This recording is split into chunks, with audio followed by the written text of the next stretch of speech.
Hello नमस्कार दोस्तों, स्वागत है आप सभी का नीमी टेक्निकल क्लासेस में। देखो, एक दिन क्लास नहीं हुआ तो सारे बच्चे दिल थाम करके बैठे हुए हैं इस इंतज़ार में कि हमारी मैराथन क्लास कब आएगी। तो मैं आ चुका हूं आप सभी के बीच आपका मैराथन सेशन लेकर, जो कि हमारी मैराथन रोज़ सुबह 8 बजे चलती है और ये हमारी मैराथन क्लास है ना। इससे पहले का अगर आपने नहीं देखा होगा, बहुत सारे स्टूडेंट हैं जो रोज़ाना हमारे साथ कनेक्ट होते हैं, जुड़ते हैं, तो उनके लिए बता दें कि ये हमारी सीरीज एक चल रही है और इसका हमने ये 30वां क्लास है ना, 29 क्लास हमने कंप्लीट कर लिया है, जिसका एक प्रॉपर प्लेलिस्ट तैयार हुआ है। उस प्लेलिस्ट का लिंक इस वीडियो के डिस्क्रिप्शन बॉक्स में आपको मिल जाएगी।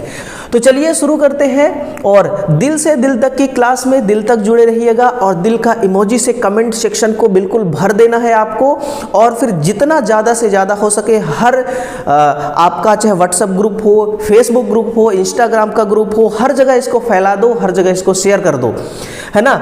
और जो भी क्वेश्चन का फॉर्मेट है वो एक बार फॉर्मेट में आपको दिखा दूंगा कि हर लेवल का सवाल आपको देखने को मिलेगा। यहाँ पर बिल्कुल लो कैटेगरी का सवाल यहाँ पर नहीं रखा गया है ना। आप देखिए, वीएफडी से रिलेटेड जो नेक्स्ट लेवल का सवाल पूछा जाता है वो भी, और फायर एक्सटिंग्विशर से रिलेटेड सवाल पूछा जाता है, जो घरों में यूनिट बनती है किलोवाट हावर मीटर से, उससे रिलेटेड सवाल आपको देखने को मिलेगा, है ना। बाकी फ्लक्स से रिलेटेड एक इलेक्ट्रीशियन का कर्तव्य क्या है, मैं सच बताऊं तो ये आज की आपकी मैराथन सेशन बहुत ही खास और बहुत ही नेक्स्ट लेवल का होगा। चलो शुरू करता हूं। और इस सब का पीडीएफ पाने के लिए आप हमारे टेलीग्राम को पहले ज्वाइन कर लीजिए। ये हमारे टेलीग्राम है, इसका लिंक चाहे तो आप इस QR कोड को स्कैन कर लो, या फिर इसके बाद आप हमारे इस वीडियो के डिस्क्रिप्शन में जाएंगे तो इसका लिंक मिल जाएगा। डायरेक्ट क्लिक करते ही आपको हमारे चैनल पर ले जाएगी वो लिंक। चलिए, क्वेश्चन जो है ये बाई लैंग्वेज है, हिंदी और इंग्लिश दोनों फॉर्मेट में, है ना। हिंदी और इंग्लिश दोनों फॉर्मेट में क्वेश्चन का लेवल है, तो किसी को कोई दिक्कत नहीं होना चाहिए। जिसको इंग्लिश समझ में आता है वो इंग्लिश देखे, हिंदी वाले भैया अपना हिंदी देख ले, है ना। Which purpose is primarily use to purify metal such a zinc, copper, aluminium to achieve a high level of purify या प्योरिटी। यानी कि ये बोल रहा है कि आपको उच्च स्तर की शुद्धता प्राप्त करना है ना। हाई लेवल का आपको प्योरिटी चाहिए, तो उसके लिए आप जस्ता, तांबा या फिर एल्यूमिनियम जैसे धातुओं को शुद्ध करना चाहते हैं, तो मुख्य रूप से किस प्रक्रिया का उपयोग किया जाता है ना। ठीक ठाक लेवल का सवाल, बिल्कुल मॉडरेट टू हाई लेवल के सवालों से आज आप भिड़ने वाले हैं। तो इसका जो आंसर होगा ना वो होगा इलेक्ट्रोलाइसिस। वो क्या होगी? इलेक्ट्रोलाइसिस। इलेक्ट्रोलाइसिस प्रोसेस करने के लिए हम एक जार का प्रयोग करते हैं। जैसे कि मान लो ये एक जार है, इस जार के अंदर इसमें भरी जाती है इलेक्ट्रोलाइट। इसमें हम क्या भरते हैं? इलेक्ट्रोलाइट। ये जो इलेक्ट्रोलाइट है, इसी इलेक्ट्रोलाइट में दो छड़ को हम डुबोते हैं। एक का नाम है एनोड, जिसको हम कहते हैं धनात्मक, है ना। ये है हमारी धनात्मक, और धनात्मक के रूप में काम करती है हमारी एनोड टर्मिनल, ओके। और ये है हमारी कैथोड यानी कि ऋणात्मक। ये है ऋणात्मक, और ऋणात्मक के रूप में काम करती है हमारी कैथोड। ऋणात्मक के रूप में हमारी क्या काम करती है? कैथोड काम करती है, ठीक है ना। तो जब आप किसी भी इलेक्ट्रोलाइट में उसको डालेंगे, दो इलेक्ट्रोड को डालेंगे, तो उसमें होता यह है कि जो हमारी अशुद्ध धातु है उसको एनोड पर रखा जाता है। यहाँ पर कौन सा रखेंगे? अशुद्ध धातु, है ना। अशुद्ध धातु को आप यहाँ पर रखोगे और शुद्ध धातु आपकी यहाँ पर होगी। शुद्ध धातु आपको यहाँ पर रखना होगा कैथोड में। तो जब आप एक बैटरी के थ्रू सप्लाई प्रोवाइड कराते हैं डीसी का, तो होता यह है कि करंट चलना शुरू करता है। जब करंट चलती है ना, तो जो अशुद्ध धातु है, उस अशुद्ध धातु के शुद्ध कण वो यहाँ पर जाकर के इकट्ठा हो जाते हैं। यहाँ पर जाके सारे क्या हो जाते हैं? इकट्ठा हो जाते हैं। बाकी इस अशुद्ध धातु में जो शुद्ध थी वो कहाँ चली गई? कैथोड वाले टर्मिनल पर जाकर के चिपक गया। बाकी जो अशुद्ध था वो सब तली में जाकर के इकट्ठा हो गया, है ना। अशुद्धि आपको यहाँ पे देखने को मिलेगा, ये ये सारे तली में जो बैठेंगे ये क्या हो जाएंगे, अशुद्धि। तो इस प्रकार से हम इसको प्योरीफाई करते हैं, है ना, इस प्रकार से इसको हम प्योरीफाई करते हैं। कई बार बहुत सारे मटेरियल ऐसे होते हैं जो अशुद्धि जिसमें मिली होती है उसको हम ऐसे प्योरिटी करते हैं। तो आई होप कि समझ में आया होगा इलेक्ट्रोलाइसिस प्रोसेस क्या होता है। साथ ही साथ ये भी देखते चलना आप कि इलेक्ट्रोप्लेटिंग जो प्रक्रिया होती है इसको हम कैसे इस प्रोसेस को कंप्लीट करते हैं। तो इलेक्ट्रोप्लेटिंग में ऐसा होता है कि वही एक जार होती है ना, इस प्रकार से एक जार होता है। इस जार में हम ये करते हैं कि इसमें भी 2 इलेक्ट्रोड डालते हैं, है ना, एक पॉजिटिव का एक निगेटिव का, और इन दोनों इलेक्ट्रोड को एक बैटरी से कनेक्ट कर देते हैं। एक बैटरी से हम कनेक्ट कर दिए, ये माइनस वाला टर्मिनल, ये प्लस वाला टर्मिनल, और इस पे इलेक्ट्रोलाइट डाल देते हैं ऐसे। अब इसमें इलेक्ट्रोप्लेटिंग में क्या करते हैं कि सस्ती धातु, है ना, सस्ती धातु पर महंगी धातु की परत चढ़ाना, महंगी धातु की परत चढ़ाना, ये हमारा इलेक्ट्रोप्लेटिंग कहलाता है। और जो हमारी पॉजिटिव और निगेटिव प्लेट है, निगेटिव में हमें सस्ती धातु रखी जाती है ना, ये हमारा कैथोड, ये हमारी कैथोड टर्मिनल, और ये है हमारी एनोड टर्मिनल, है ना। माइनस वाले पे हम क्या रखेंगे, माइनस वाले पे हम सस्ती धातु रखते हैं, यहाँ पर सस्ती धातु, और जो महंगी धातु होती है वो कैथोड पर होती है, महंगी धातु कैथोड पर होती है ना। जैसे कि मान लो कि जो हमारा प्रेस होता है, विद्युत प्रेस, कपड़ा प्रेस करने वाली जो इस्त्री होती है, इस्त्री का जो कवर प्लेट होती है, इस्त्री की कवर प्लेट पर निकिल का पानी चढ़ा होता है, किसका, निकिल का पानी चढ़ा होता है। या फिर आपने देखा है ना कि लोहा के ऊपर, लोहा में तांबा का पानी चढ़ा देना, तांबा का पानी चढ़ाना। इसके अलावा भी आपने देखा होगा कि चांदी के ऊपर, है ना, चांदी में सोने का पानी चढ़ा देना, सोने का पानी चढ़ाना। कई बार ऐसा बेवकूफ़ बनाने के लिए किया जाता है कि चांदी के ऊपर सोने का पानी चढ़ा देते हैं, या चांदी के ऊपर किसी और चीज़ की पानी चढ़ा देते हैं, तो हमें लगता है कि नहीं वो बहुत महंगी धातु है, लेकिन ऐसा बेवकूफ़ बनाने के लिए किया जाता है ना। और जब ये सारा प्रोसेस कर लिया जाता है इलेक्ट्रोप्लेटिंग, तो इसमें बर्फिंग की जाती है ताकि इसमें चमक आ जाए। बर्फिंग करने से क्या आती है, चमक आती है। तो इलेक्ट्रोप्लेटिंग का प्रोसेस ये होता है।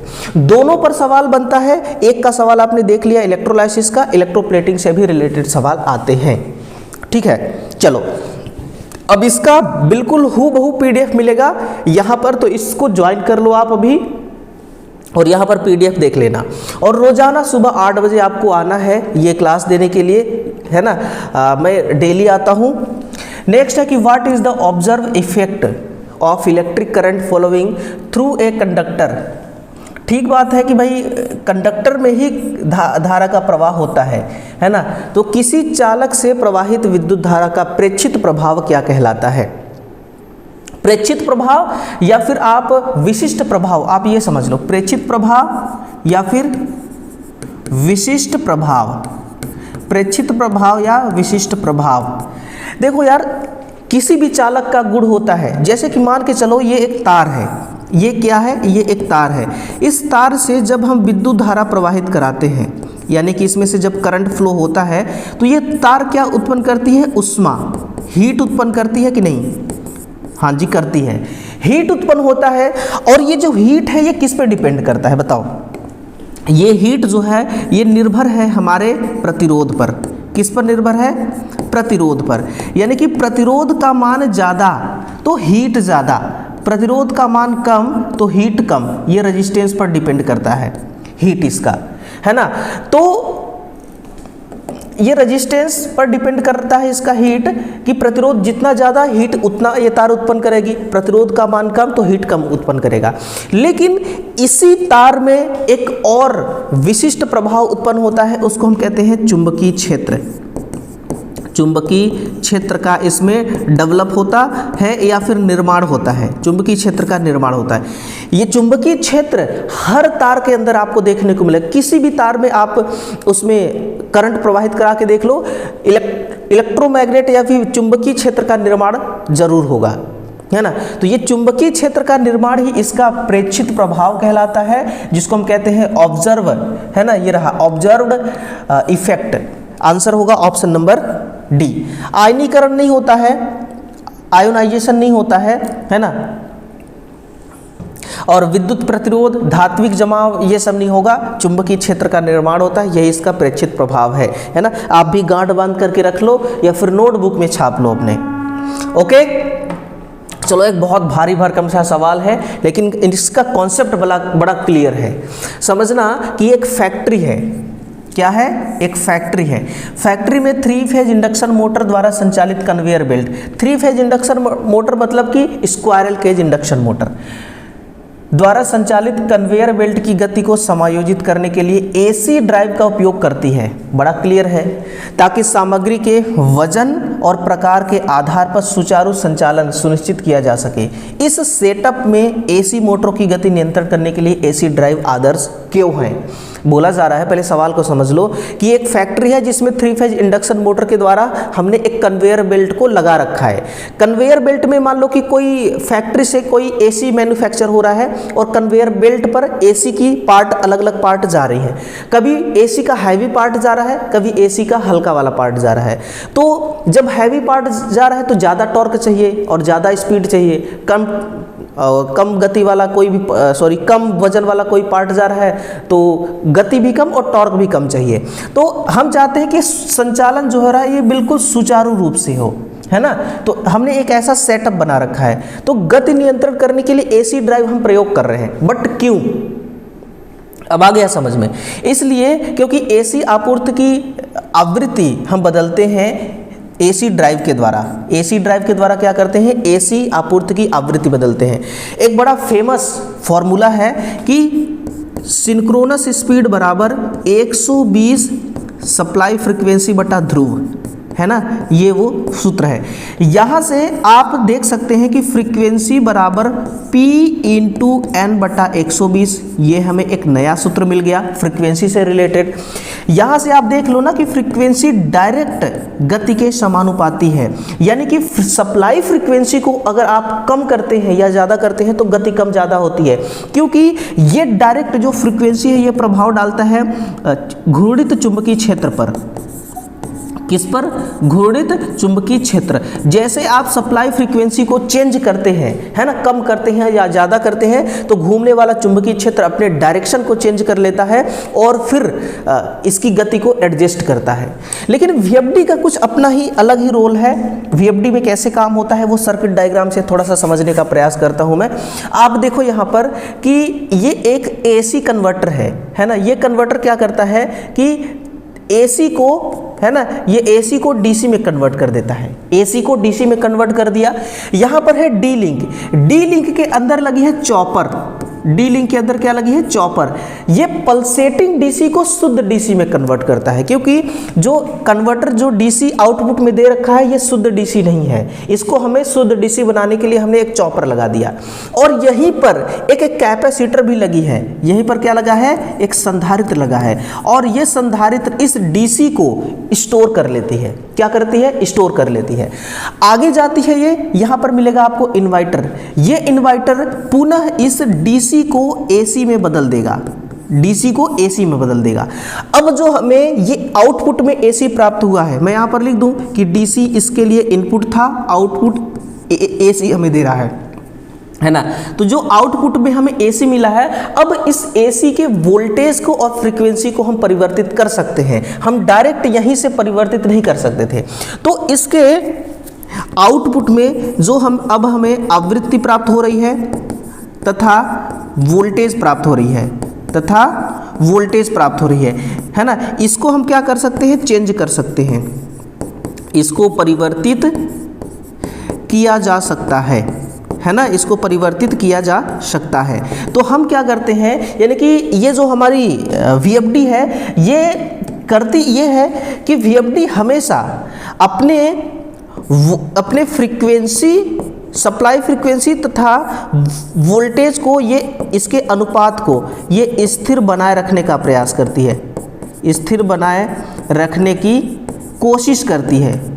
VFD है ना, कोशिश करती है, यानी कि जो फ्रीक्वेंसी और वोल्टेज है इसका जो रेशियो है इसको हमेशा ये कोशिश करता है कि ये स्थिर रहे। मतलब कि अगर यहाँ से फ्रीक्वेंसी को हम चेंज कर रहे हैं तो गति चेंज हो जा रही है, गति क्या हो जा रही है, चेंज हो जा रही है, लेकिन हर गति पर एक समान टॉर्क प्राप्त हो, हर गति पर उस गति के अकॉर्डिंग या लोड के अकॉर्डिंग हमें टॉर्क प्रदान करे ये मोटर। इसलिए हम वोल्टेज को भी क्या करते हैं कि चेंज कराना चाहते हैं, जैसे फ्रीक्वेंसी चेंज हुआ तो उसी अनुपात में वोल्टेज भी चेंज हो जाए, ताकि, है ना, ताकि हम चाहते हैं कि सभी गति पर, ताकि हम ये चाहते हैं कि सभी गति पर इसके अनुसार, सभी गति पर इसके अनुसार टॉर्क प्राप्त हो, टॉर्क प्राप्त हो। टॉर्क किससे प्राप्त होता है, वोल्टेज से, ना कि फ्रीक्वेंसी से। इसलिए फ्रीक्वेंसी चेंज होगा तो वोल्टेज का भी चेंज होना जरूरी है। अगर वोल्टेज चेंज नहीं होता है तो हमें टॉर्क, वो टॉर्क नहीं चाहिए जिस गति पे जो टॉर्क की जरूरत है हमें।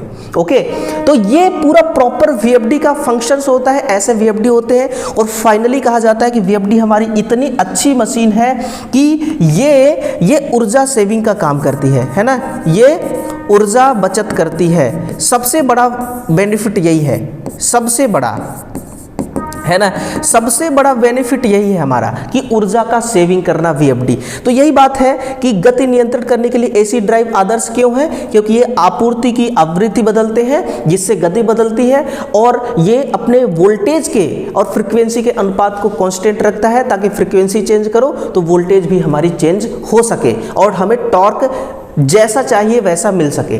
तो प्रॉपर कहानी जो है ना मेरे भाई, इस प्रकार की कहानी है ना। आई होप कि आपको क्लियर हुआ होगा कॉन्सेप्ट इसका।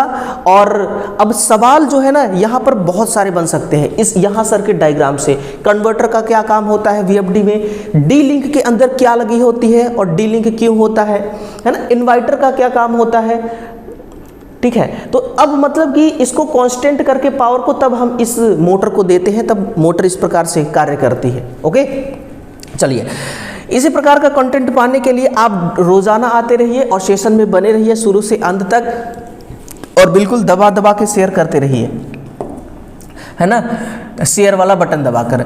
देखिए, suppose A fire has started due A flammable liquid which color coded fire extinguisher is suitable for extinguishing the fire। यानी कि आपके पास एक फायर एक्सटिंग्विशर है, सिलेंडर है, ये आपके सामने रखी हुई है। ये बोल रहा है कि मान लीजिए कि ज्वलनशील पदार्थ से आग लगी है, आग बुझाने के लिए कौन सा रंग कोडित अग्निशामक उपयुक्त है। मान के चलो कि ऑप्शंस तरफ से हमें समझ में नहीं आ रहा है। अब हम चलेंगे डायरेक्ट इस पिक्चर को देखेंगे। इसमें लिखा है कार्बन डाइऑक्साइड, है ना, इसमें क्या लिखी है, CO2, कार्बन डाइऑक्साइड। जो हमारी कार्बन डाइऑक्साइड भरी सिलेंडर होती है, जब आग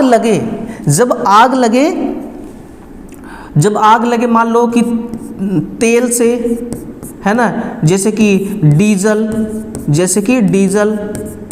petrol, kerosene, diesel, petrol, kerosene, या फिर ग्रीस भी हो सकती है इस पे, है ना, ग्रीस। इन सभी को क्लास बी के अंतर्गत रखा गया है। तो क्लास बी और क्लास ई से जब आग लगती है तब कार्बन डाइऑक्साइड वाला सिलेंडर हमारा काम आता है, कार्बन डाइऑक्साइड वाला सिलेंडर काम आता है, ठीक है ना। जैसे कि मान के चलो कि हमारी वातावरण में लगभग कितना एयर मौजूद है, 21%, है ना, और आग लगने के लिए कितना हवा की जरूरत है, क्योंकि आग लगने के लिए हवा बड़ा जरूरी है। अगर हवा नहीं है तो आग नहीं लगेगी, जहां पर हवा नहीं है तो आग नहीं लगेगी, है ना। तो 21% एयर मौजूद है वातावरण में, है ना, 21% हवा जो है वातावरण में मौजूद है।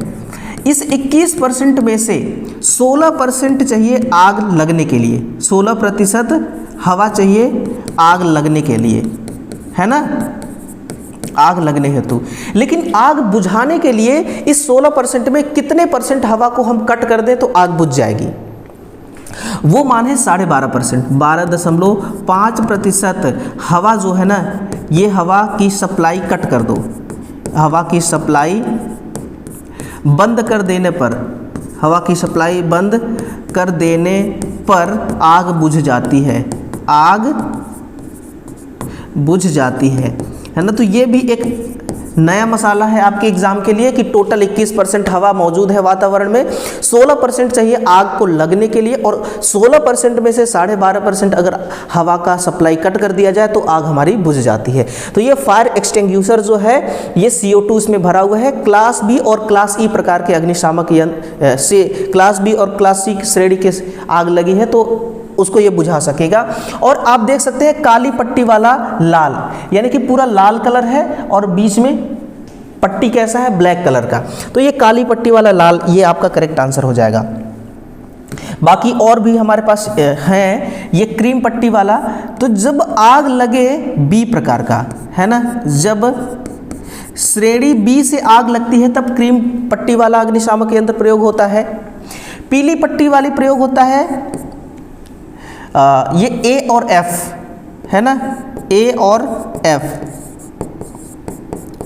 क्लास ए और एफ प्रकार से आग लगती है तब पीली पट्टी वाला लाल फायर एक्सटिंग्विशर यूज होते हैं। नीली पट्टी ये तो बहुत है, ये तो देखिए class A, class B, class C, class D, class E की आग को, ये आग को बुझा सकती है ना, बुझाने हेतु। तो अगर नीली पट्टी वाली आपके पास फायर एक्सटिंग्विशर यंत्र है तो class A B C D E सभी प्रकार के आग को ये बुझा सकती है। सारे जितने आग हैं वो सारे क्लास के आग इसी क्वेश्चन में आपको कंप्लीट करा दिया गया है ना। तो आप देख लो A B C D E F तक सबको देख लो कंप्लीट। ओके, चलिए आगे बढ़ते हैं। Which unit is use to measure electric energy, है ना, कंजप्शन फॉर इलेक्ट्रिकल पर्पज। बड़ा सवाल अच्छा है, लेवल सवाल का बहुत अच्छा है कि वाणिज्य उद्देश्यों के लिए, है ना, वाणिज्य उद्देश्यों के लिए यानी कि कॉमर्शियल पर्पज के लिए विद्युत ऊर्जा खपत से संबंधित किस इकाई का उपयोग किया जाता है। देखिए कॉमर्शियल खपत का मतलब आप ये बस सोच लो कि इंडस्ट्रियल लेवल।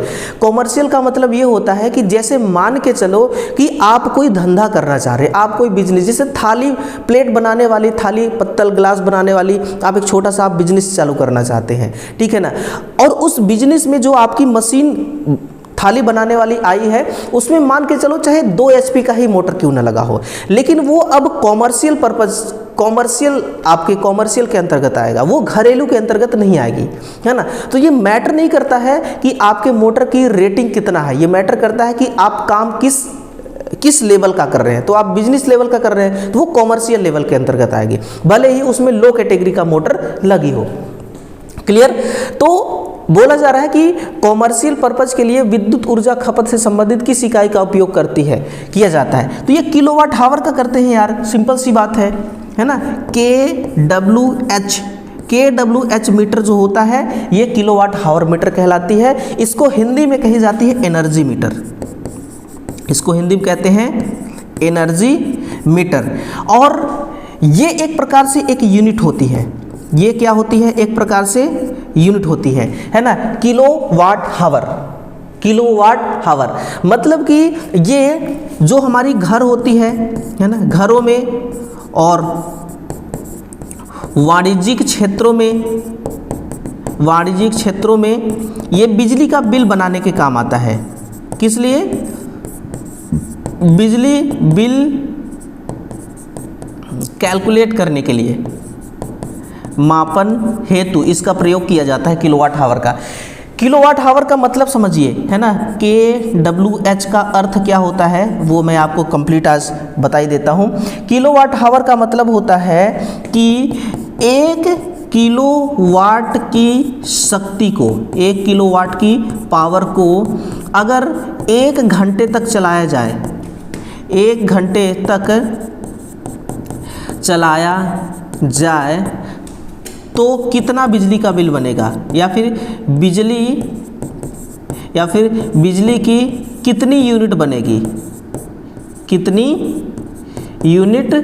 बनेगी, ठीक है ना। 1 किलोवाट आवर का मतलब ये होता है कि 1 किलोवाट के पावर को आप 1 घंटे तक लगातार चलाते हैं तो कितना बिजली खपत होगा, उसके हिसाब से कितना बिजली की यूनिट आएगी। यानी कि इसका मतलब ये भी होता होगा, सिंपल सी बात है कि 1 किलोवाट आवर बराबर 36 लाख, कितना 36 लाख जूल होता है। यानी कि 1000 वाट को अगर आप 1 घंटे तक चला रहे हैं तो फिर 36 लाख जूल एनर्जी आप खपत कर रहे हैं। कितना? 36 लाख जूल एनर्जी आप खपत कर दिए। अब इसका बनेगा यूनिट, इसका क्या बनेगा? यूनिट। और आपके क्षेत्र में बिजली की पर यूनिट पैसा कितना लगता है ना, उसके हिसाब से आपका बिल तैयार हो जाएगा। तो अगर मान के चलो ये शहरी और ग्रामीण क्षेत्र का बिजली का यूनिट अलग अलग होता है, लेकिन एक डाटा मैं आपको बता रहा हूं कि 0 से लेकर के 30 यूनिट तक अगर आपके घर की क्षमता है हर महीने का खर्च करने का, तो उसका रेट अलग है ना। उसका रेट है 3.37 रुपये प्रति यूनिट है।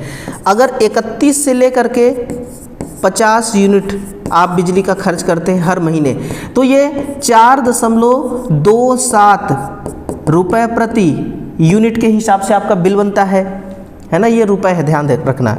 और फिर 51 से लेकर के 150 यूनिट आप हर महीने खपत करते हैं, तो ये 5.24 रुपये प्रति यूनिट के हिसाब से बिजली का बिल बनता है। ओके, ये बढ़ता जा रहा है। और फिर 150 से लेकर के 300 यूनिट अगर आप खपत करते हैं हर महीना, तो फिर आपका ये 6 रुपये 80 पैसा प्रति यूनिट की दर से बिजली का बिल होता है, 6 रुपये 80 पैसा। अब घर यहाँ पर ग्रामीण क्षेत्रों में ये बोला गया है कि 200 यूनिट तक बिजली मुफ्त दी जाएगी। एक योजना है ना मोदी जी का कि 200 या कितना 100 तक, ऐसे ही 200 है। 200 यूनिट आप बिजली का खपत करते हैं 1 महीने में तो उतना मुफ्त है। चुनाव के समय उसको सब खत्म कर दिया जाता है, ठीक है ना। चुनाव के समय उसको माफ़ कर दिया जाता है, ठीक है।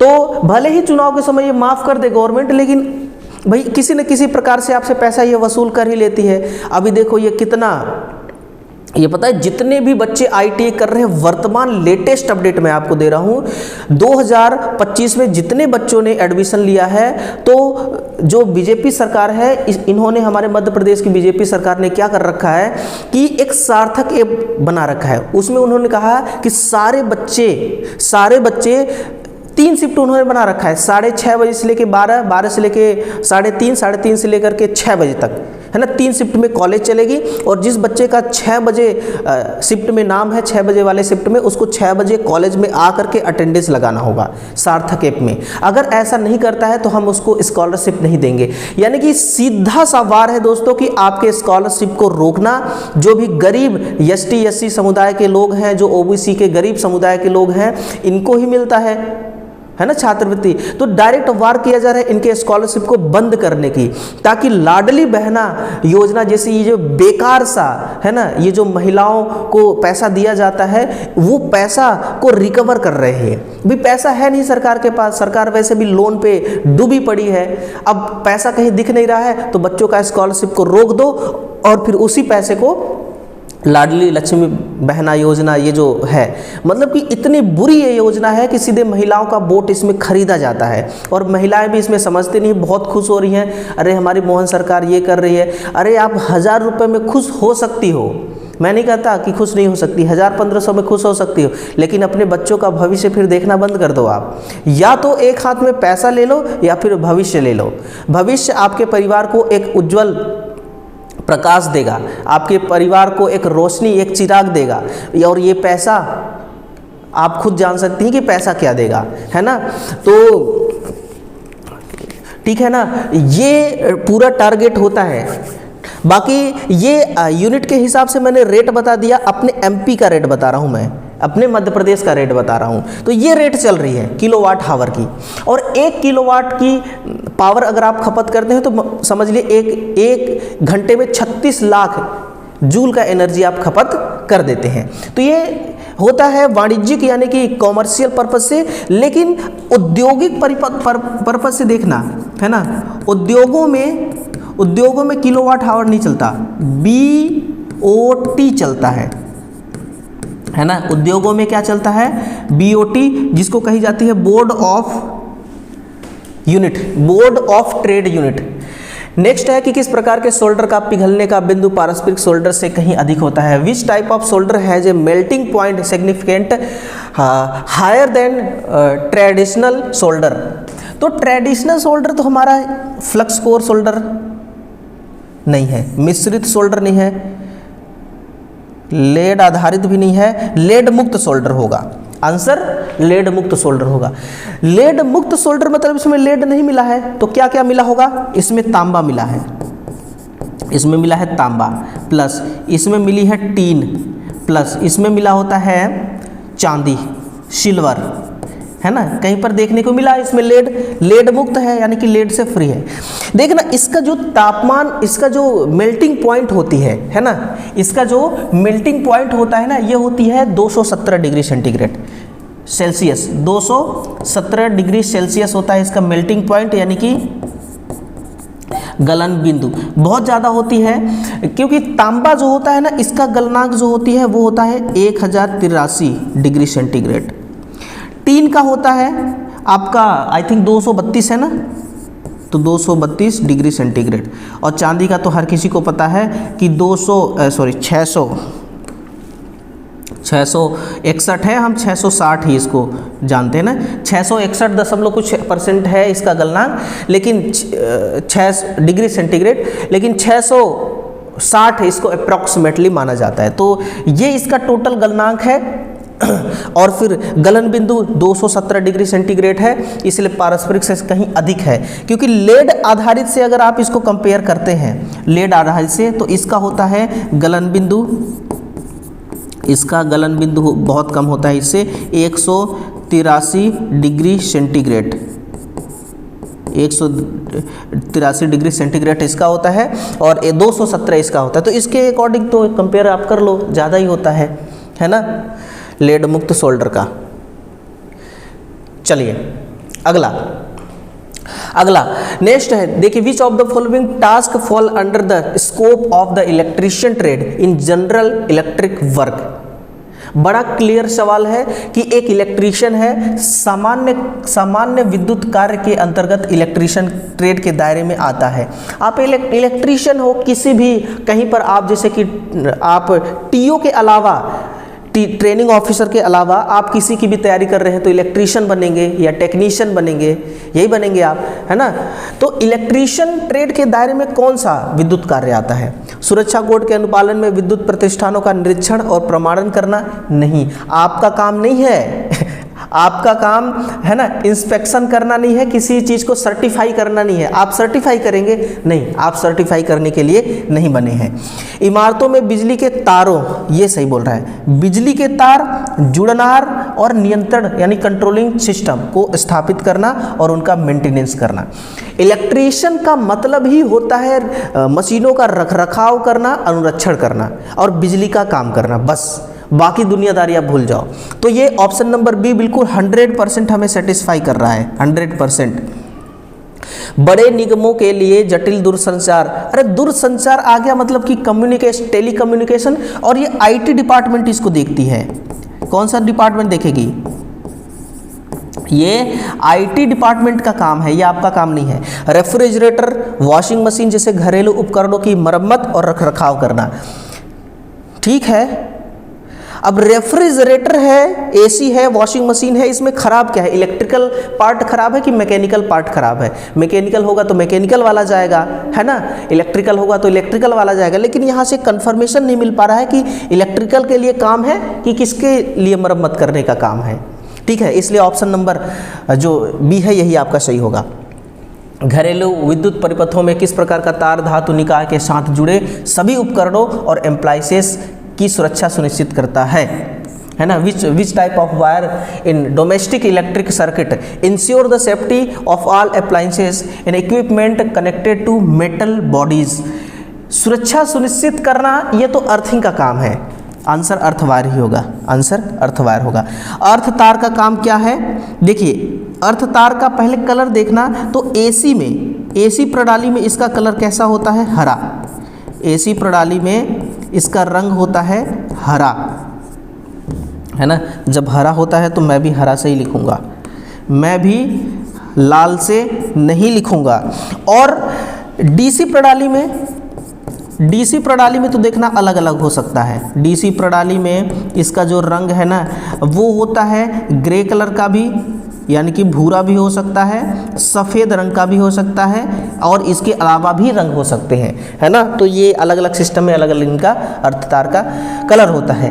देखना, अर्थ तार लगाने का हमारा एक ही उद्देश्य होता है, वो क्लियर हमारा पर्पज होता है कि सुरक्षा प्रदान करना। क्या करना? सुरक्षा हेतु इसको हम लगाते हैं, जो कि किसी भी धातु, है ना, कोई भी धातु है, कोई भी, जैसे मान लो कि कूलर है जिसका बॉडी मेटल का बना हुआ है, उसमें करंट लीकेज होने लगा, तो उसको ग्राउंड करने के लिए, अर्थिंग करने के लिए हम अर्थ तार प्रयोग करेंगे, है ना।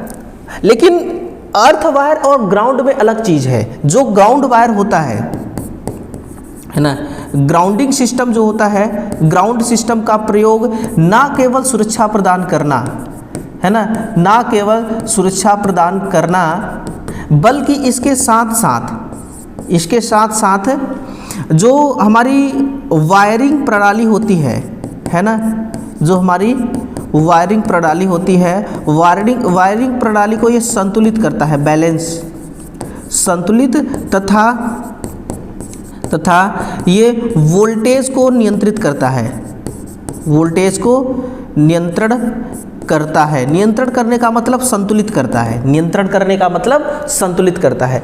वायरिंग प्रणाली हो गया या लाइन सिस्टम को, ये ग्राउंडिंग में ये फर्क होता है। और जो हमारी अर्थिंग होती है, अर्थ तार डायरेक्ट बॉडी से कनेक्ट होकर के जमीन पे जाते हैं, है ना। लेकिन जो हमारी ग्राउंडिंग सिस्टम की तार होती है वो बॉडी से कनेक्ट नहीं होता, वो डायरेक्ट न्यूट्रल तार से कनेक्ट होता है, direct wire to wire connect होता है। और अर्थिंग जो होती है बॉडी टू वायर कनेक्ट होता है ना, ये फर्क होती है। अगला है, what are the main factor, है ना, कि कौन से कारक हैं जो उद्योग के लिए स्लिप रिंग मोटर के बजाय स्क्वायरल केज इंडक्शन मोटर को अपने अनुप्रयोगों के लिए चुनने के प्रमुख कारण हैं। यानी कि दो मोटर है, पहला है स्लिप रिंग और दूसरा है स्क्वायरल केज। अब स्क्वायरल केज मोटर को हमने सिलेक्ट किया है, रीज़न बताओ आप। बहुत सारे रीज़न है यार, स्टार्टिंग करंट अधिक होती है ना। ऑप्शन नंबर डी की तरफ जाओ कि इसका स्टार्टिंग करंट उच्च होता है, तभी हम स्टार्टर प्रयोग करते हैं। और ऊष्मा उत्पादन के बावजूद भी ये सरल निर्माण है, यानी कि इसका कंस्ट्रक्शन करना आसान है, और फिर कम मेंटेनेंस और कम रखरखाव लागत। यानी कि जब इसमें हम मान लो कि मेंटेनेंस करने चले गए स्क्वायरल केज इंडक्शन मोटर का, तो मेंटेनेंस का जो कॉस्ट आता है बहुत कम आती है, क्योंकि जो स्क्वायरल केज इंडक्शन मोटर होती है ना, जो हमारी स्क्वायरल केज प्रेरण मोटर होती है, स्क्वायरल केज प्रेरण मोटर होती है, इस मोटर में देखना, इस मोटर में ब्रश नहीं लगा होता है ना। ब्रश ना लगे होने की वजह से इसका मेंटेनेंस कॉस्ट कम होता है, क्योंकि भाई एक एक चीज़ों को मिलाकर के ही ना कॉस्ट कम होती है। तो ब्रश ना नहीं लगता है तो मेंटेनेंस का खर्चा कम हो गया और मेंटेनेंस की कम ज़रूरत होगी, कम लागत हो गया। क्योंकि जो हमारी स्लिप रिंग मोटर है, ये वाली जो मोटर है ना, इसमें ब्रश लगी होती है और ब्रश बार बार घिसता रहता है, और ब्रश बहुत महंगी आती है, ठीक है ना। तो ब्रश नहीं लगी होती है, है ना, इसलिए ये इसके अकॉर्डिंग अच्छा है। और इसकी दक्षता भी उच्च होती है, इसकी जो दक्षता है ये कैसी है, ये उच्च होती है। लेकिन स्लिप रिंग इंडक्शन मोटर की दक्षता उच्च नहीं होती, क्योंकि इसके रोटर के वाइंडिंग में हम एक्सटर्नल प्रतिरोध जोड़ देते हैं, जो हीट बेवजह उत्पन्न कराती है और इसकी दक्षता को डल कर देता है ना। तो दो कंपेयर हो गया। और स्टार्टिंग करंट तो ठीक है ना, और इसमें टॉर्क भी उच्च प्रदान होता है, टॉर्क हमें उच्च प्रदान होता है। और प्रयोग देखना, लिफ्ट में किया जाता है, ट्रेन के इंजन में की जाती है। आज के टाइम पे ट्रेनों के इंजन में डीसी सीरीज मोटर पहले किया जाता था, जब डीजल इंजन बनता था ट्रेन का। अब इलेक्ट्रिक इंजन बन चुका है, इसलिए 3 फेज इंडक्शन मोटर काम में लेते हैं। तो लिफ्ट में, ट्रेनों के इंजन में, और फिर औद्योगिक क्षेत्रों में सबसे ज़्यादा, और फिर औद्योगिक क्षेत्रों में।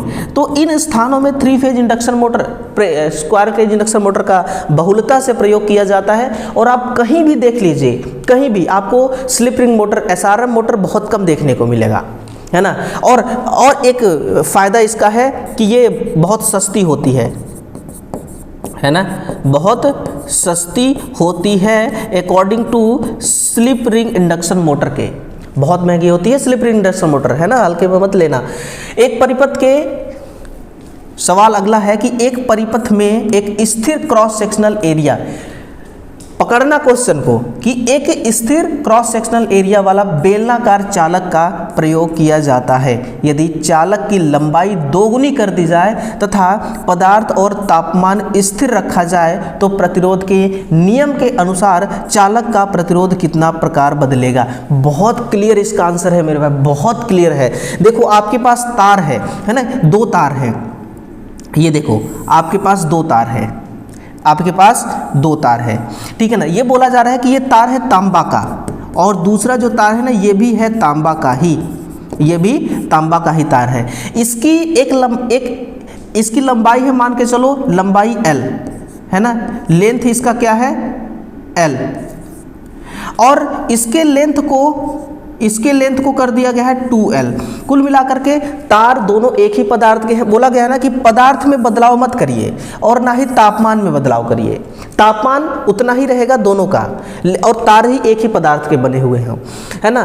तो क्रॉस सेक्शनल एरिया वाला स्थिर, यानी कि क्या होता है कि R बराबर रो इंटू L बटा A, ये एक प्यारा सा फॉर्मूला हमारा है रेजिस्टेंस ज्ञात करने का, ठीक है। बोल रखा है यहाँ क्रॉस सेक्शनल एरिया को कांस्टेंट रखो, क्रॉस सेक्शनल एरिया को कांस्टेंट रखो, यानी कि इस तार को खींच करके लंबा नहीं किया गया है, ठीक है ना।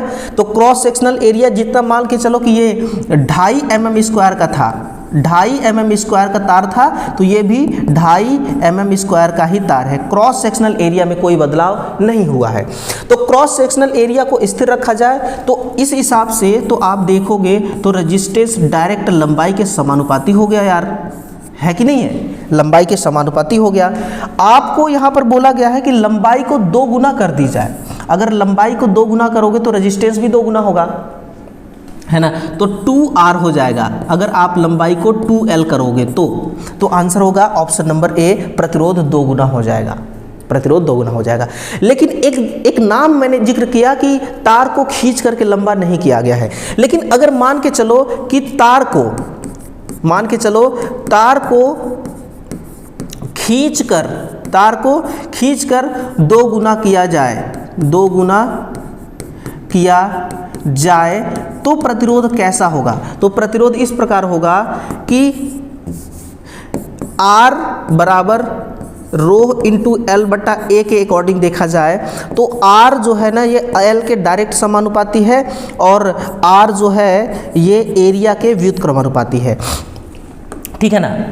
अगर लंबाई को 2 गुना करते हैं तो R हमें 2R प्राप्त होगा, और एरिया को 2 गुना हो जाएगा, क्योंकि आप खींचोगे तो एरिया आधा हो जाएगी, है ना।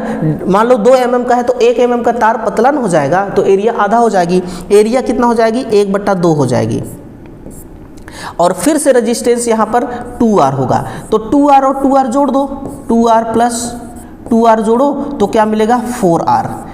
तो क्या होगा, तार को खींच करके 2 गुना किया जाए तो रेजिस्टेंस 4 गुना बढ़ जाएगा, रेजिस्टेंस 4 गुना बढ़ जाएगा। और ये भी एक बड़ा ट्रेंडिंग सवाल है, यूपीपीसीएल में कई बार पूछा जाता है सवाल, है ना।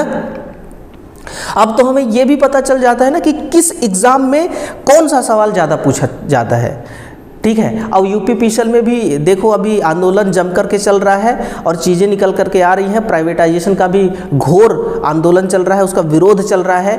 जो यूपीपीसीएल के कर्मचारी हैं ना वो खुद उसका आंदोलन कर रहे हैं, वो खुद प्राइवेटाइजेशन के अगेंस्ट हैं, है ना। तो टेंशन मत लो, अपने हक की लड़ाई लड़ना पड़ता है तभी जा करके अपना हक मिलता है। तो इस बार ना सिर्फ बच्चे लड़ रहे हैं बल्कि उनके साथ सरकारी कर्मचारी भी हैं। तो चिंता मत करो, चिंतन ना करो, और ये वैकेंसी आएगी, प्राइवेटाइजेशन नहीं होगा, है ना। और अगर वैकेंसी आ गई तो आपको तैयारी तो करना पड़ेगा, तो उसी के पर्पज़ से आप देखते रहो क्लास। 3 शाखाओं वाले एक सर्किट में एक नोड में पहले 3 शाखा बनाया जाए, है ना। ये एक नोड है, एक शाखा इधर से, एक शाखा इधर और एक शाखा इधर, ठीक है ना। नोड, एक नोड में 4 एम्पियर करंट, ठीक है। चलो I1 बराबर 4 एम्पियर धारा ले जाती है, और दूसरी शाखा में नोड I3 एम्पियर 3 एम्पियर की धारा ले जाती है, ठीक है ना। ये I2 मान के चलो, ये है हमारी I2 बराबर 3 एम्पियर। तीसरी शाखा में धारा क्या होगी, इसमें I3 बराबर ज्ञात करना है। I3 बराबर कितना होगा ये आपको ज्ञात करना है, ठीक है ना। बड़ा सिंपल सा है। KCL का नियम इसमें लगेगा, किरचॉफ करंट लॉ। KCL क्या कहता है, KCL ये कहता है कि आने वाली धारा को प्लस मानो, जाने वाली धारा को माइनस मानो, ठीक है ना।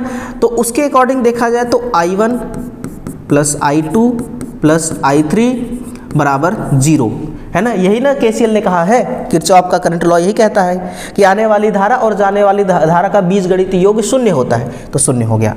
I1 कितना है 4 एम्पियर, तो 4 एम्पियर प्लस I2 है माइनस का 3 एम्पियर, क्योंकि नोड से बाहर जा रही है, तो ये हो जाएगा माइनस का 3 एम्पियर प्लस I3 हमें तो कैलकुलेट ही करना है, तो 0 ये हो गया, ठीक है। 4 एम्पियर 3 एम्पियर ये हो गया 1 एम्पियर, है ना, प्लस का 1 एम्पियर प्लस I3 बराबर 0। अब I3 कैलकुलेट करना है, तो I3 बराबर ये प्लस का 1 एम्पियर है, जब 0 के उस पार जाएगी तो माइनस का 1 एम्पियर हो जाएगी, माइनस का 1 एम्पियर, यानी कि 1 एम्पियर नोड से बाहर जा रही है, 3 एम्पियर नोड में प्रवाहित हो रही है, 1 एम्पियर नोड से बाहर प्रवाहित हो रही है। बिल्कुल यही आपका आंसर करेक्ट होगा, ठीक है ना। इसको क्या कहोगे आप लोग, इसको कहोगे नोड, और इनको क्या कहोगे, ये है इनका शाखा यानी कि ब्रांच। ओके, चलिए अगला क्वेश्चन है कि कागज और, नेक्स्ट क्वेश्चन है कि कागज और कार्डबोर्ड से भरी एक कूड़ेदानी में छोटी सी आग लग गई है ना। कितना प्यारा सा सवाल है, बिल्कुल, है ना। आग तो लग गई है लेकिन एहसास ही नहीं हो रहा कि आग लगी है। आग लगता है तो नुकसान हमेशा होता है, लगता है इस आग से कोई नुकसान नहीं होने वाला है। किस श्रेणी का अग्निशामक यंत्र उपयोग करके सबसे उपयुक्त हो, अरे 2-4 बाल्टी पानी ले जा करके ढकेल दो, सब बुझ जाएगी आग, क्योंकि कागज से लगी है, और कागज है ये ठोस पदार्थ। ठोस पदार्थ से जब आग लगती है तो उसको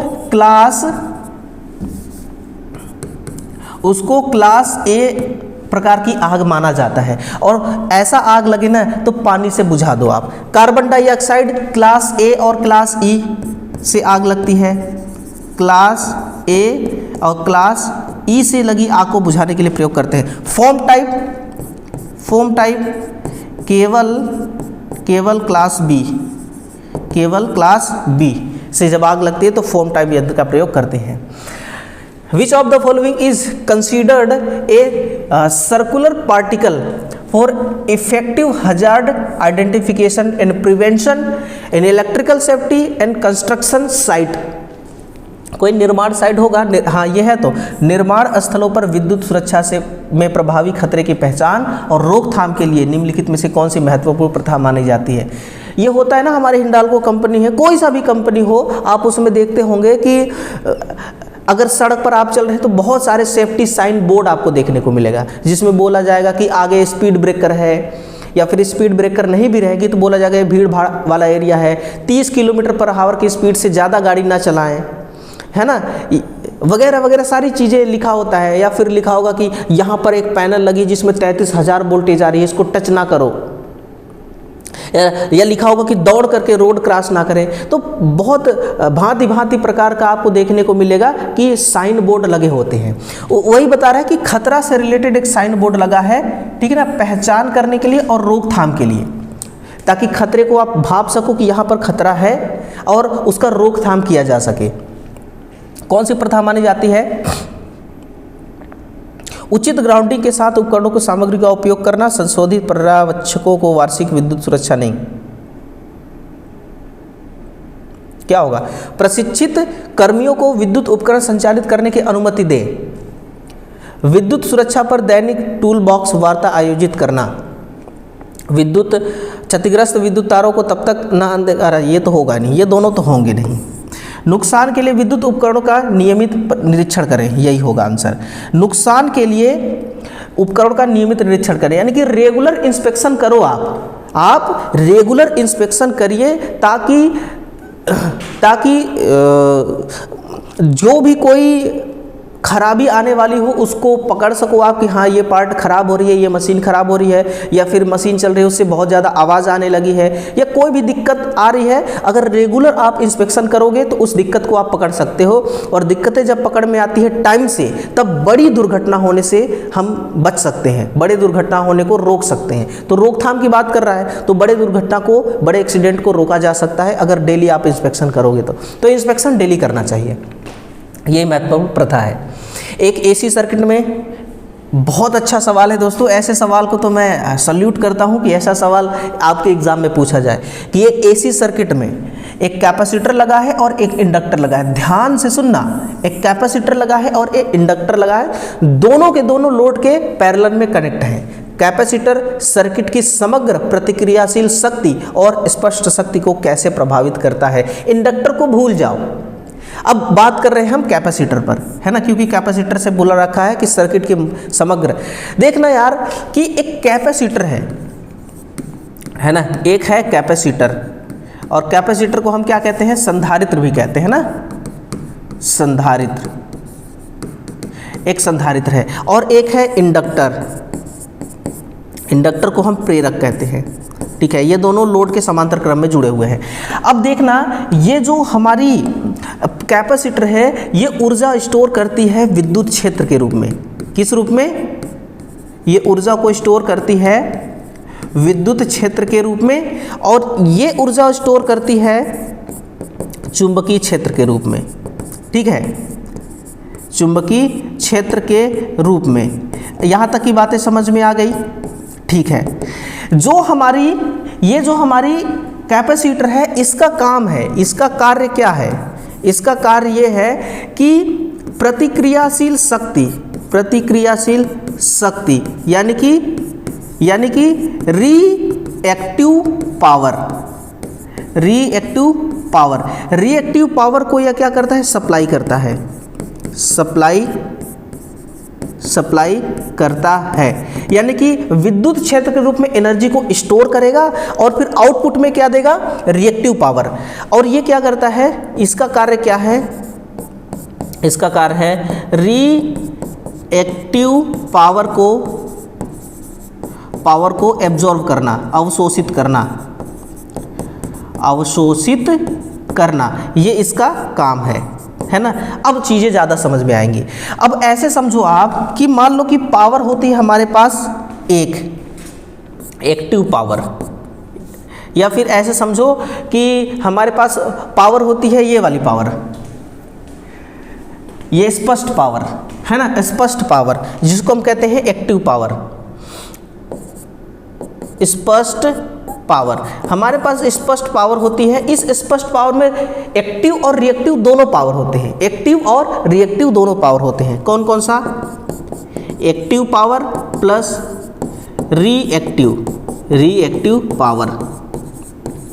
वास्तविक शक्ति और प्रतिक्रियाशील शक्ति दोनों होते हैं स्पष्ट पावर में, है ना। जो जनरेटर पावर जनरेट करता है ना, हम चाहते हैं कि वो जो वास्तविक पावर जनरेट कर रहा है एक इंजन, वो वास्तविक पावर हमें मिले, लेकिन हम अपने सर्किट में कैपेसिटर कनेक्ट कर देते हैं, अगर काम है तो इंडक्टर कनेक्ट कर देते हैं, अगर काम है तो इंडक्टर कैपेसिटर ये हम उसमें कनेक्ट कर देते हैं, तो ये हमारे तक एक्टिव पावर को पहुंचने नहीं देते हैं, है ना, ये डिस्टर्ब कर देते हैं। इसलिए यहाँ पर हमने कैपेसिटर अगर लगाया हुआ है तो कैपेसिटर क्या करता है कि इस रिएक्टिव पावर को सप्लाई करता है, और रिएक्टिव पावर को ये संतुलित करके सप्लाई करता है ना, क्योंकि रिएक्टिव पावर जो है ये पावर फैक्टर को डाउन करता है, इसलिए ये कैपेसिटर इस रिएक्टिव पावर को संतुलित करता है, उसके बाद आउटपुट में भेजता है ताकि पावर फैक्टर सुधर सके, ताकि पावर फैक्टर कैसा हो सके हमारा?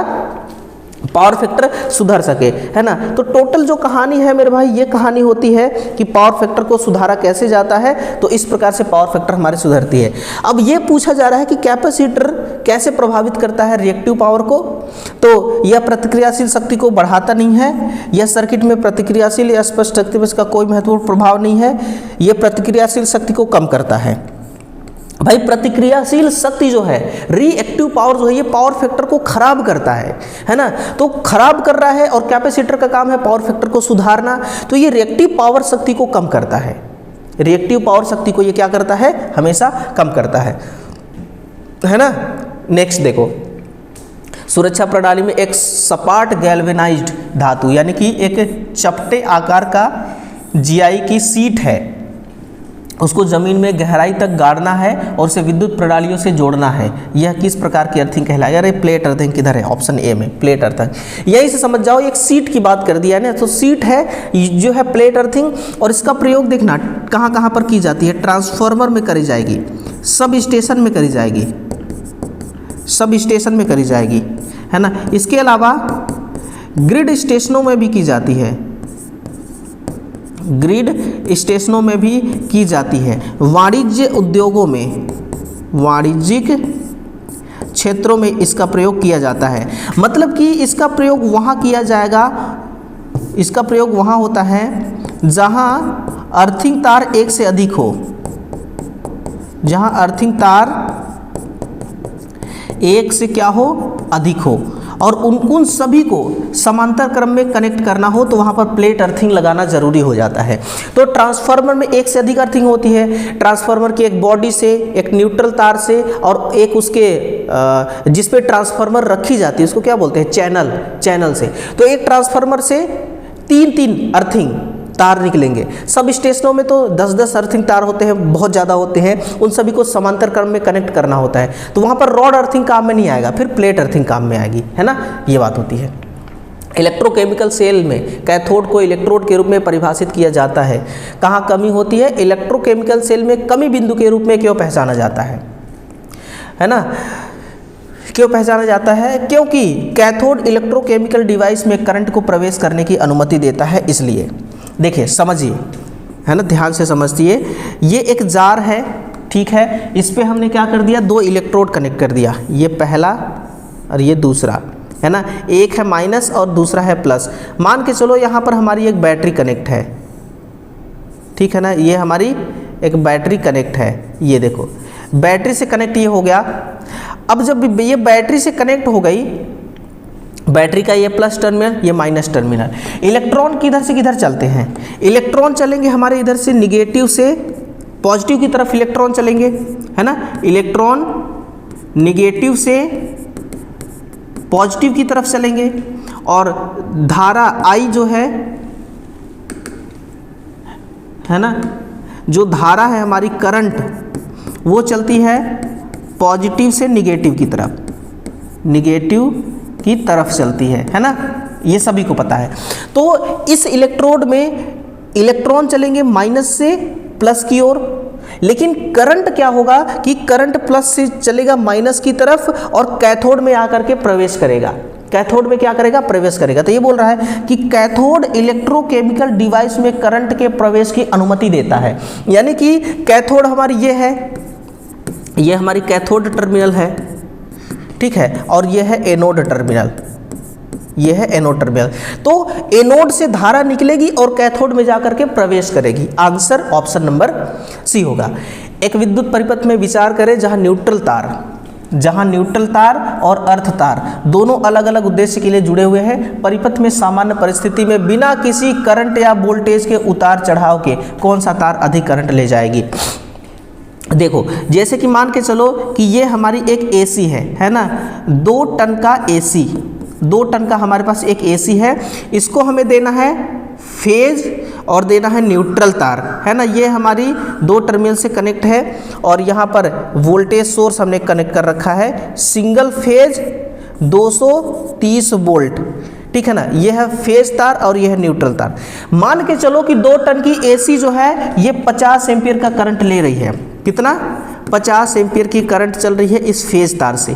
फेज तार का काम होता है उपकरण तक धारा पहुंचाना, है ना।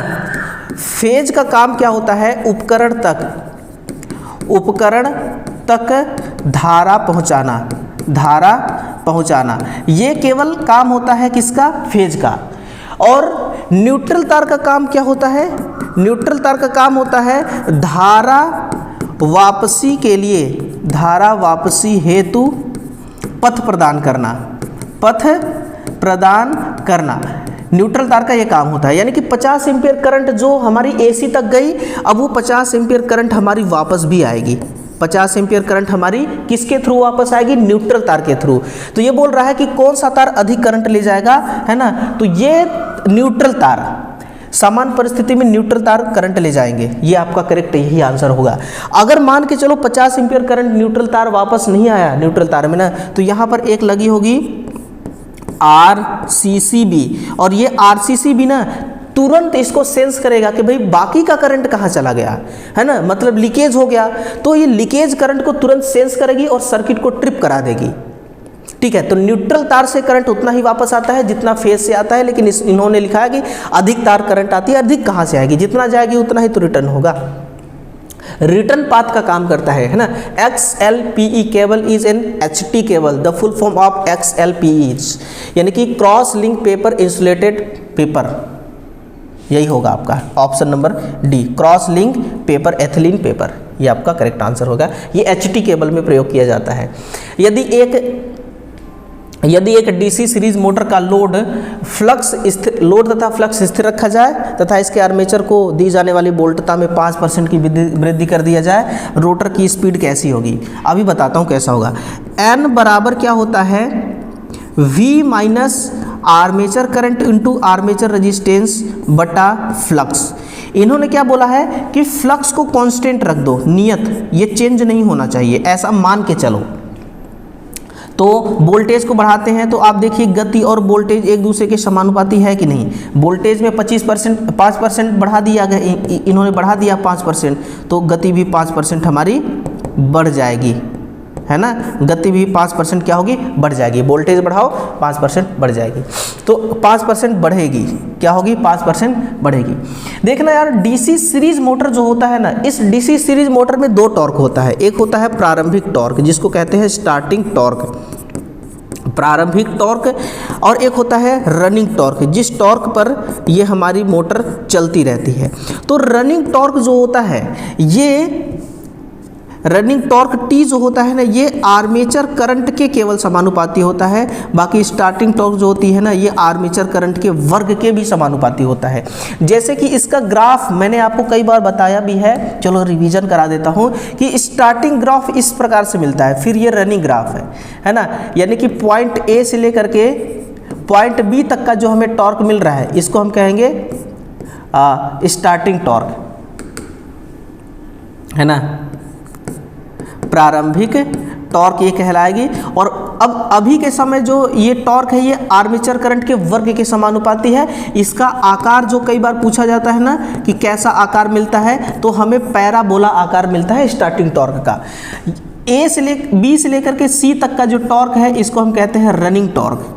ये है मोटर की रनिंग टॉर्क, और इस समय ये केवल आर्मेचर करंट के समानुपाती होती है। आकार होता है रैखिक आकार होता है। ग्राफ हमें कैसा मिलेगा, रैखिक ग्राफ मिलेगा, ठीक है ना। तो ये DC सीरीज मोटर का है, किसका है, DC का जो सीरीज मोटर होती है उसी का ये पूरी स्टोरी है ना। यहाँ से बहुत सारे सवाल पूछे जाते हैं, जैसे स्टार्टिंग टॉर्क आर्मेचर करंट के वर्ग के समानुपाती या केवल आर्मेचर करंट के समानुपाती, यहाँ से एक सवाल। फिर इसका आकार कैसा होता है, पैराबोला, दूसरा, तीसरा, 2 सवाल यहाँ से बनेंगे, 4 सवाल हो गया, है ना। एक सवाल ये भी पूछ देगा कि आर्मेचर करंट के वर्ग के समानुपाती होती है स्टार्टिंग टॉर्क किस मोटर का, तो ये DC सीरीज मोटर का। बाकी और किसी मोटर में ऐसा पॉसिबल नहीं है। तो ये हमारा 775 तक के सारे क्वेश्चन कंप्लीट हो गए, है ना। 25 सवाल हमने कंप्लीट कर लिया। देखिए अब बताइए क्वेश्चन का लेवल कैसा था? बहुत ही अच्छा रहा होगा दोस्तों, क्योंकि ऐसे सवाल, ये वही सवाल है ना, मैं जैसा कि आपको बताता रहता हूँ कि ये वही सवाल है जो आपको सिलेक्शन तक नहीं पहुँचने देता, और ये ऐसे टफ लेवल के सवाल है ना जो समझ में नहीं आता, और समझ में अगर किसी के आता भी है तो इतना टाइम ले लेगा ये एग्ज़ाम में कि 2-4 क्वेश्चनों का टाइम खा जाएगा ये अकेला क्वेश्चन। इसलिए जितना प्रैक्टिस करोगे आप, जितना आप टेस्ट लगाओगे, जितना आप प्रैक्टिस करोगे, उतना ही ज़्यादा आपकी तैयारी में निखार आएगा और कॉन्फिडेंस का लेवल बढ़ेगा। एग्ज़ाम में देखो यार, एग्ज़ाम में 3-4 टाइप के बच्चे बैठते हैं। पहला तो जो फुल्ली कॉन्फिडेंस के साथ बैठेगा, फुल कॉन्फिडेंस के साथ, है ना, उसको दिक्कत ही नहीं है, वो एग्ज़ाम को क्रैक करना ही करना है। कुछ बच्चे ऐसे होंगे जिनको आता सब कुछ है यार, लेकिन कॉन्सेप्ट क्लियर नहीं रहता, बड़ा असमंजस में रहते हैं, है ना। इस मोटर का पढ़ा था स्टार्टिंग टॉर्क आर्मेचर करंट के वर्ग के समानुपाती होता है, डीसी सीरीज मोटर का पढ़ा था कि स्क्वायरल केज मोटर का पढ़ा था, बड़ा असमंजस में रहेंगे और उल्टा सीधा टिक करके आ जाएंगे, है ना। बाद में पता चलेगा कि अरे मैंने तो जब रिस्पॉन्स किया आएगा तो पता चलेगा कि अरे करना टिक था ये और मैंने कर दिया ये। तो दूसरे टाइप के बच्चे ऐसे होंगे। तीसरा होगा कि सब कुछ तो ठीक रहेगा उसका, लेकिन डाउट में फंसा रहेगा, हमेशा डाउट में फंसा रहेगा, उलझा रहेगा, ठीक है ना। और कुछ बच्चे ऐसे होते हैं जिनको वाकई में आता नहीं है कुछ, उनकी तैयारी अच्छी नहीं होती है, तो ऐसे 3-4 टाइप के बच्चे होते हैं, ठीक है ना। तो टफ लेवल के सवाल आते ही उनका दिमाग काम करना बंद हो जाता है और फिर उस क्वेश्चन को वो बिल्कुल छोड़ देते हैं, आगे निकल जाते हैं, ठीक है। तो आपको देखना है कि आप अपनी तैयारी कितना मजबूत कर सकते हैं, और आपकी तैयारी को मजबूत करने के लिए ही ये सारी सीरीज चलाई जा रही है। अब इसका पीडीएफ आपको मिलेगा, तो पीडीएफ के लिए आप हमारे इस टेलीग्राम को ज्वाइन कर लीजिए और अभी तुरंत ज्वाइन करिए। चाहे क्यूआर कोड को स्कैन कर लो, चाहे आप इस लिंक को क्लिक कर लो जो डिस्क्रिप्शन बॉक्स में मैंने लगा रखा है, और साथ ही साथ हमारे व्हाट्सएप ग्रुप को भी आप लोग ज्वाइन करिए, ताकि वहाँ पर अपना क्वेरीज, अपना सवाल, अपना डाउट पूछ सकते हैं।